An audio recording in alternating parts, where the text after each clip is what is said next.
Bismillahirrahmanirrahim, em nome de Allah, o Clemente, o Misericordioso. Mais uma vez, bem-vindos na aula de Islam Hadith, que é ditos do Santo Profeta Muhammad, que paz de Deus esteja sobre ele.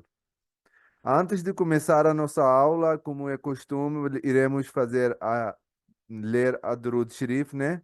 Que é eh, invocar, saudar as bênçãos de Deus para o santo profeta Muhammad, que paz de Deus esteja sobre ele. Vou ler em árabe e depois eu vou traduzir em português. Allahumma salli ala Muhammadin wa ala ali Muhammadin kama sallaita ala Ibrahim wa ala ali Ibrahim innaka Hamidum Majid. اللهم بارك على محمد وعلى آل محمد كما باركت على إبراهيم وعلى آل إبراهيم إنك حميد مجيد. Ó Allah, abençoe Muhammad e o seu povo, como abençoaste Abraão e o seu povo. Tu és em verdade o mais louvado e o mais exaltado. Ó Allah, prospere Muhammad e o seu povo, como fizeste prosperar Abraão e o seu povo. Tu és em verdade o mais louvado e o mais exaltado. Amém. Como foi falado nas aulas passadas, a gente estava lendo em relação sobre as etiquetas de como devem ser as reuniões, quais são as nossas responsabilidades, como devemos agir, né? Se a pessoa chegar, como nós devemos dar espaço para a pessoa, né? Receber a pessoa, né? Todas essas responsabilidades. E quando nós falamos das reuniões, quando nós falamos de encontros, que como deve ser a nossa responsabilidade, é importante que nós falamos também sobre as orações congregacionais, né? Sobre como nós, como muçulmanos, que temos essa obrigação, que nós temos que fazer, juntar na mesquita, fazer oração. Então, é importante que nós também entramos nesse tópico também, né?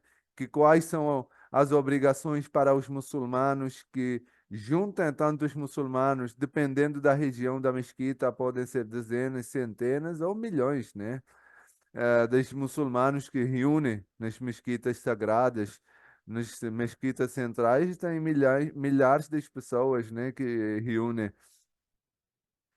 E tendo em conta essas etiquetas, também é importante que sejam elaborados assuntos em relação à mesquita. Então, o primeiro dito de hoje é justamente sobre esse assunto. É narrado pelo Hazrat Jabir, que relata que o santo profeta diz: aquele que tiver comido um alho ou cebola ou qualquer outra erva mal cheirosa, qualquer alimentação que tenha um cheiro ruim, não deve se aproximar das nossas mesquitas, pois os anjos também sofrem com o que causa sofrimento aos humanos.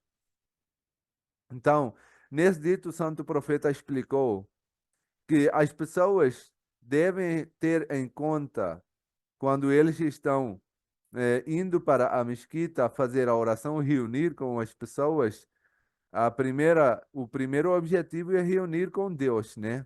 Vai lá, faz uma oração, fazer reunião com Deus.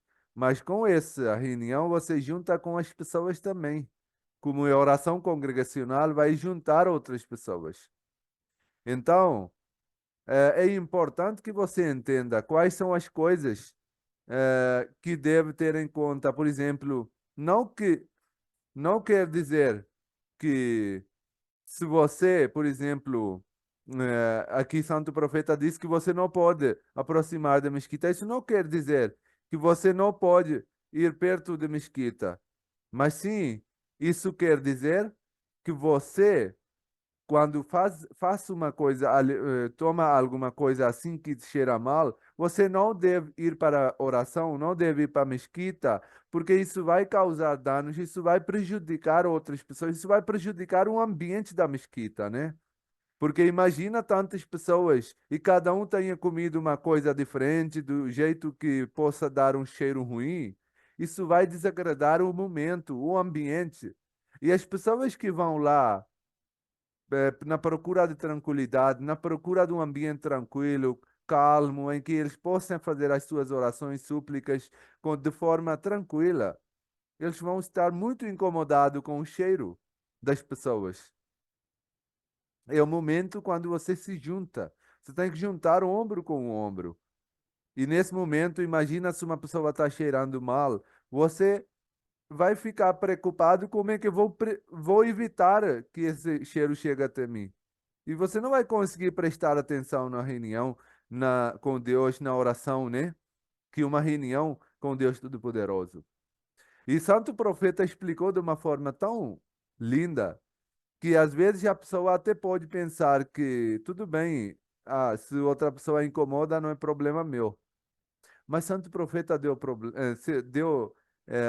esse exemplo dizendo que nem os anjos gostam. Isso causa sofrimento para os anjos também. Não que os anjos têm um corpo e que os anjos vão sentir isso e que assim eles vão ser prejudicados, mas de uma forma metafórica para que a pessoa possa entender que se outras pessoas vão sentir mal, se uma pessoa foi lá fazer a oração e foi prejudicado, não conseguiu fazer oração, não conseguiu concentrar, então isso vai afetar os anjos. Isso vai afetar o ambiente, as pessoas que estão lá presentes, todo mundo que está fazendo oração.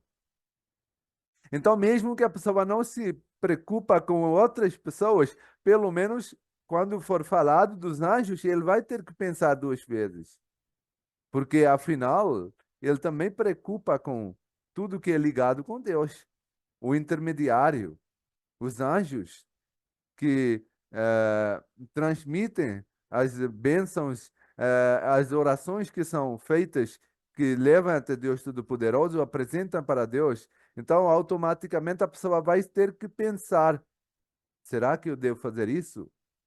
Porque se eu fizer isso, as minhas orações não vão chegar até Deus.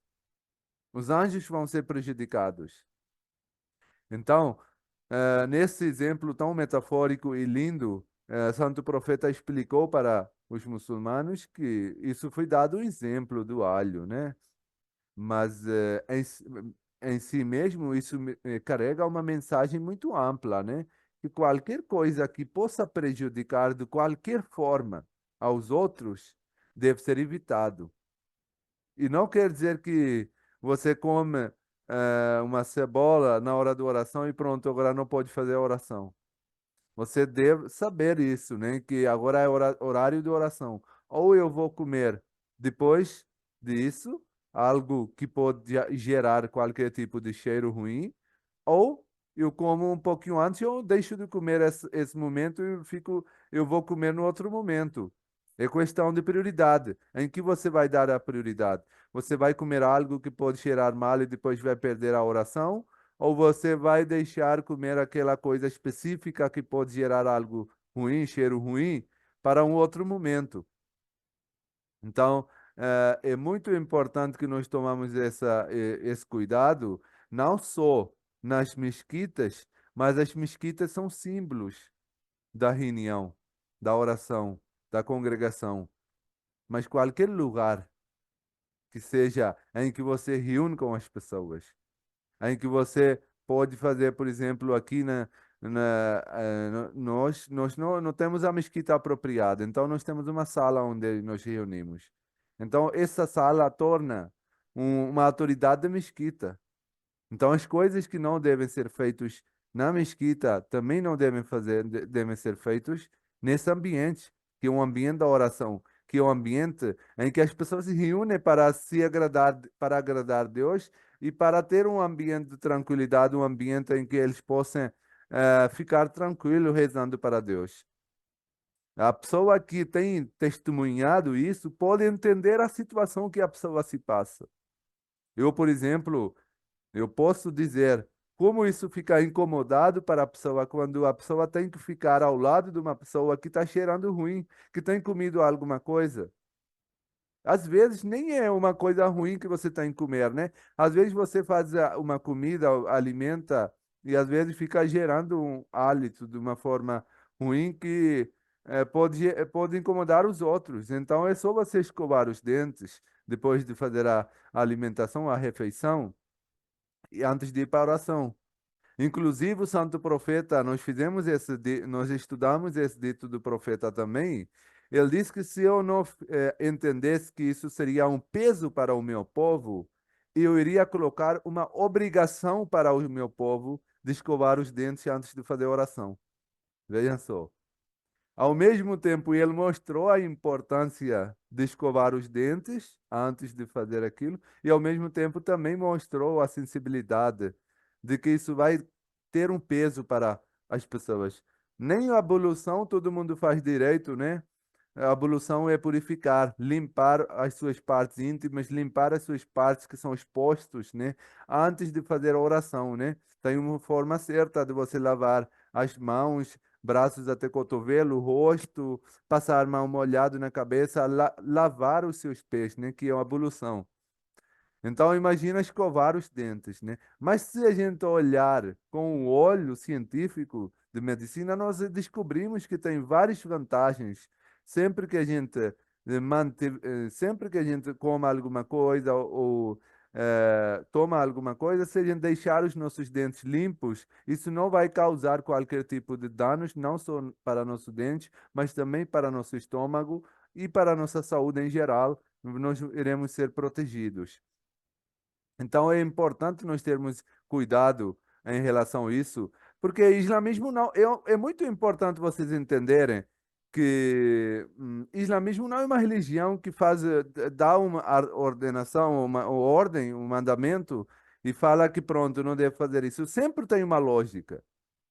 E muitas das vezes você vai achar, em termos de alimentação, por exemplo, em termos de alimentação, maioria das vezes é a própria saúde.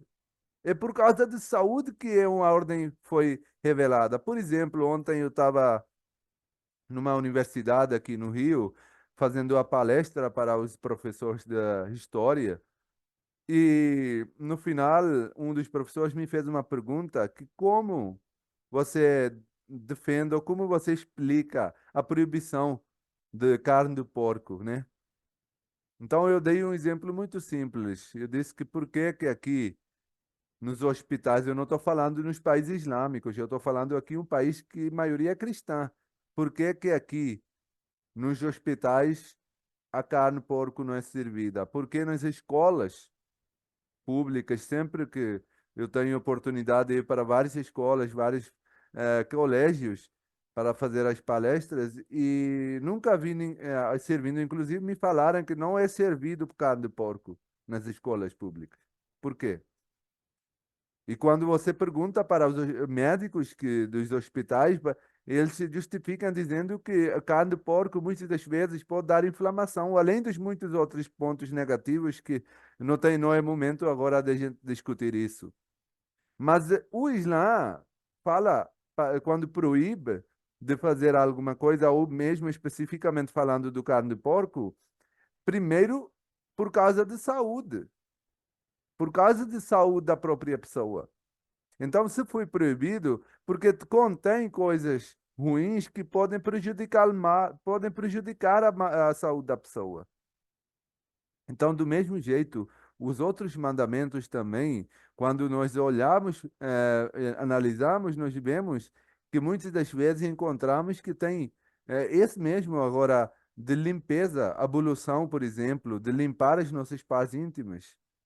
Nós descobrimos agora na pandemia como é importante nós lavarmos 3 vezes as nossas mãos, né, lavar os nossos rostos, lavar os pés, que como isso mantém limpo a nós mesmos e nos protege de qualquer bactéria ou diminuir a chance de nós pegarmos qualquer tipo de vírus.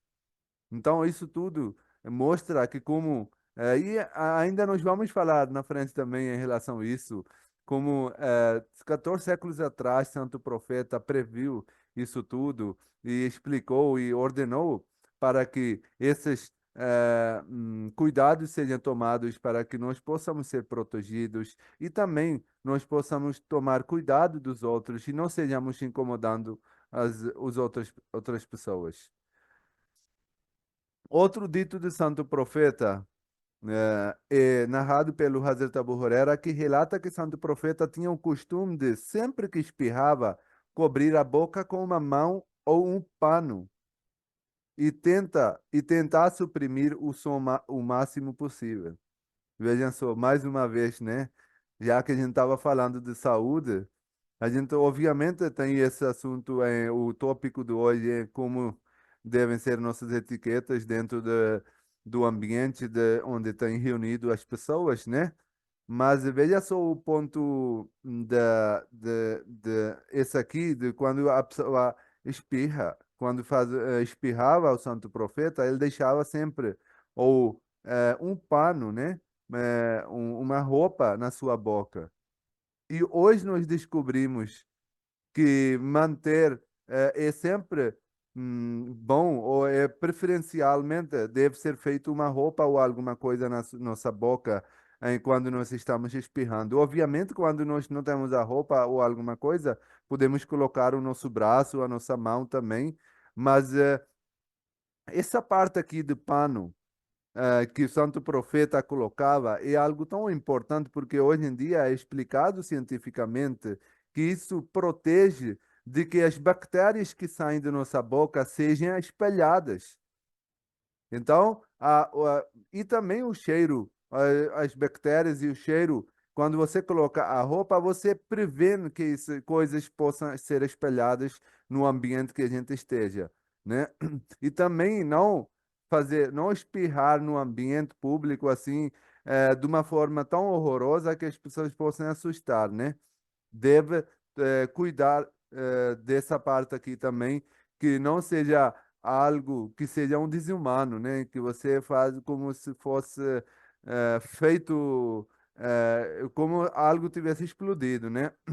Deve ser tomado em conta que mesmo espirrando, você coloca um pano na sua boca, se tiver preferencialmente, né? Ou sua mão, ou seu braço, né? E que você tome cuidado que você não espirra de forma tão alta.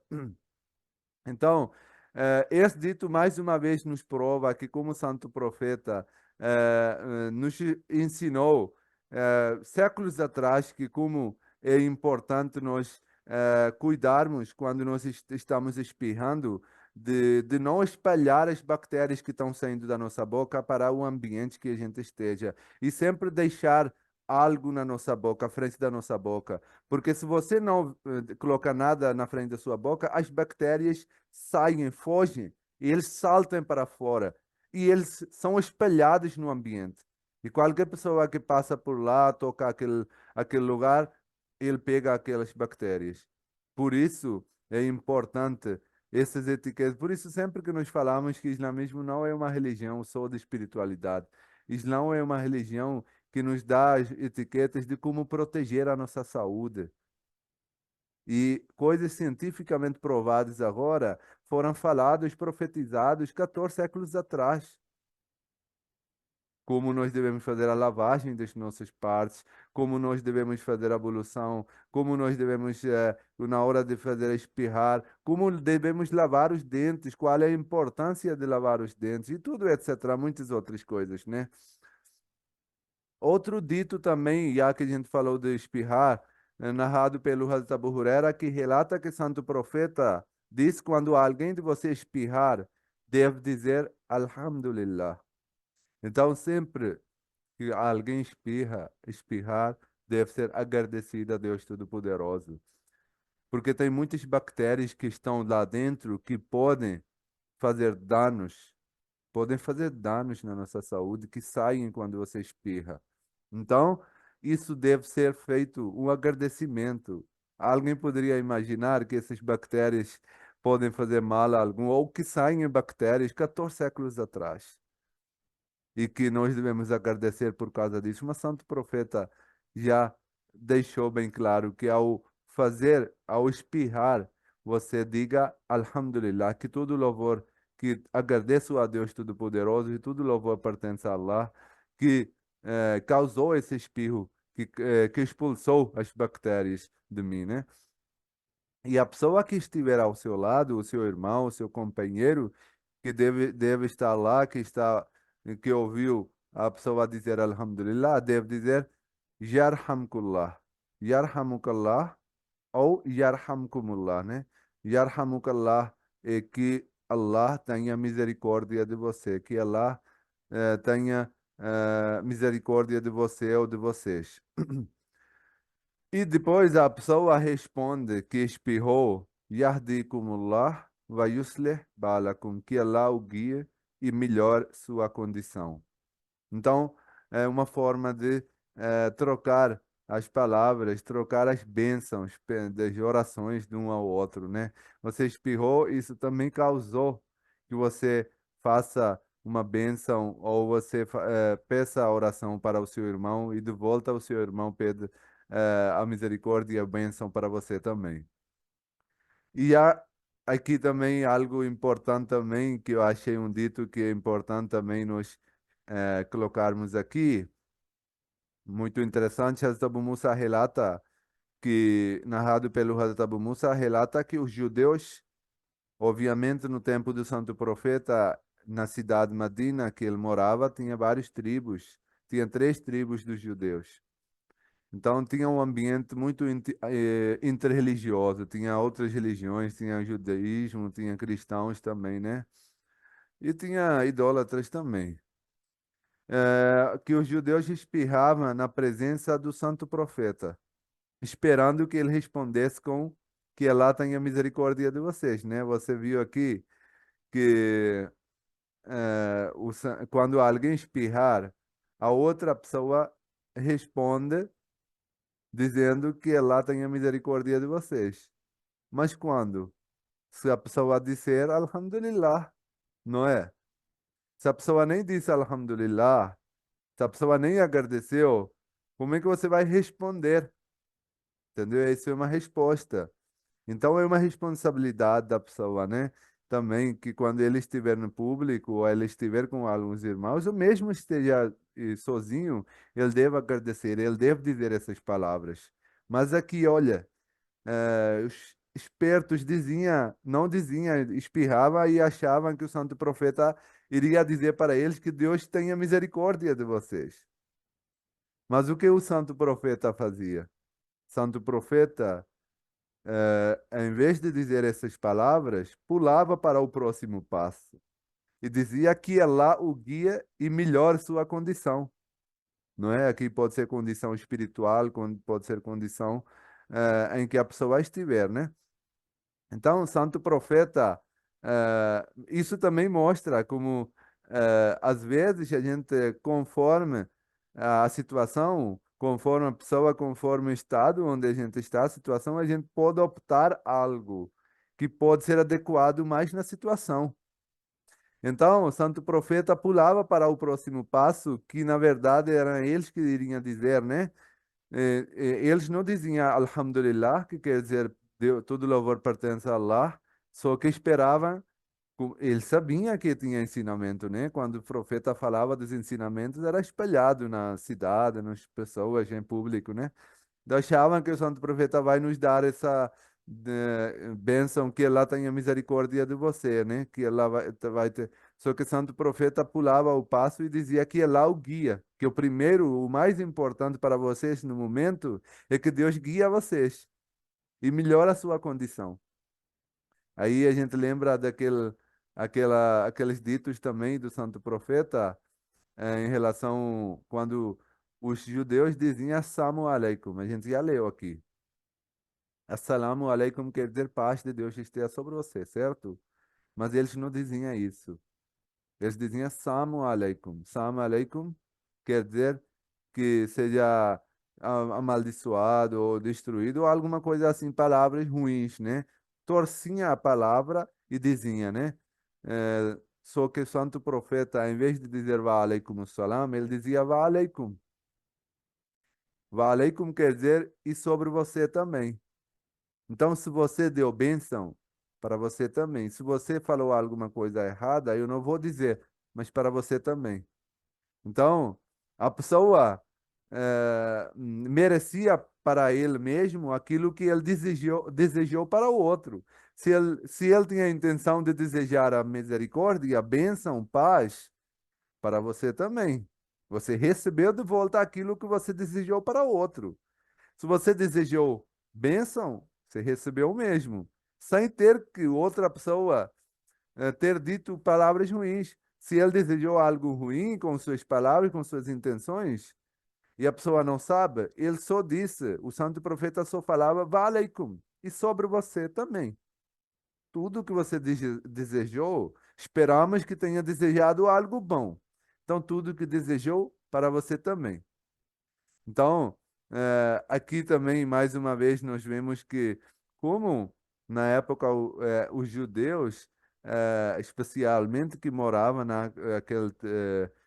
naquela cidade, aquelas tribos, tinha esse ódio que nós podemos dizer, como eles humilhavam, como eles zoavam, como eles torciam as palavras para zoar ou para sempre humilhar, né, de alguma forma ou outra. Mas nunca houve nenhuma ofensa por parte do santo profeta e ele sempre manteve a sua postura de igualdade, de sua postura de bênção, de misericórdia e sempre respondia de uma forma tranquila, mesmo sabendo as intenções por outra parte.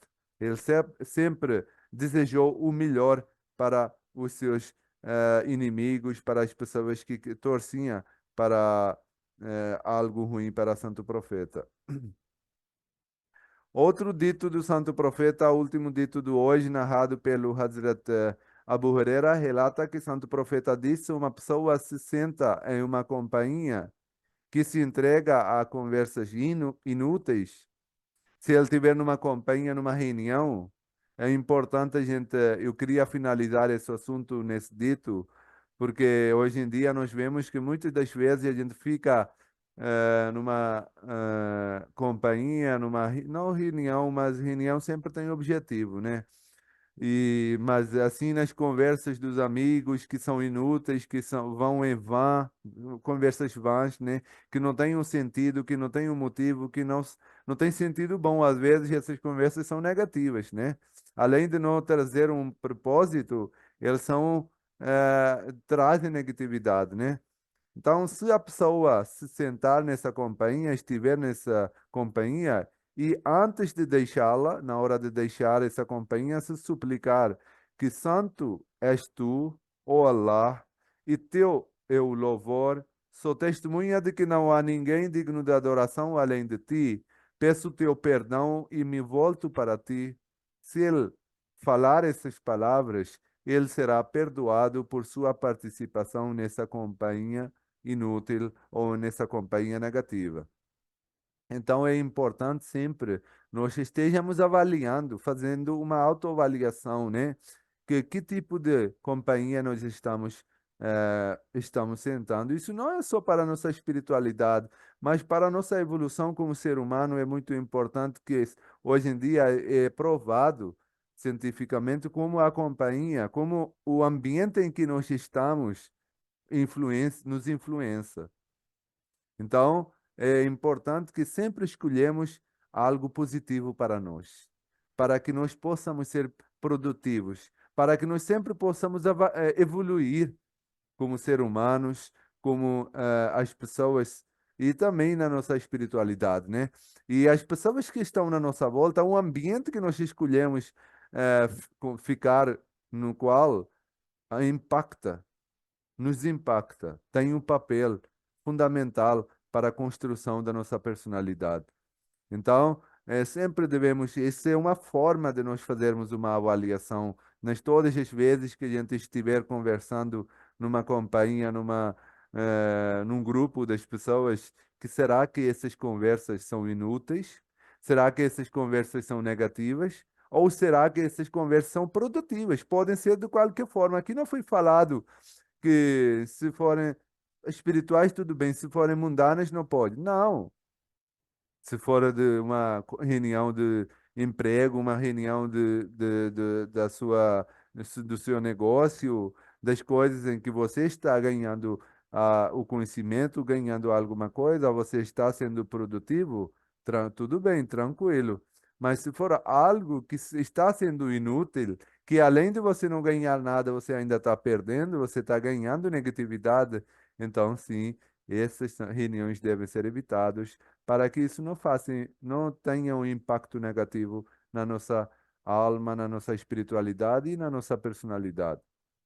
Muito obrigado. Espero que vocês tenham aproveitado a aula do hoje. Fiquem com Deus então, pessoal. Assalamu alaikum. Que paz de Deus esteja sobre vocês.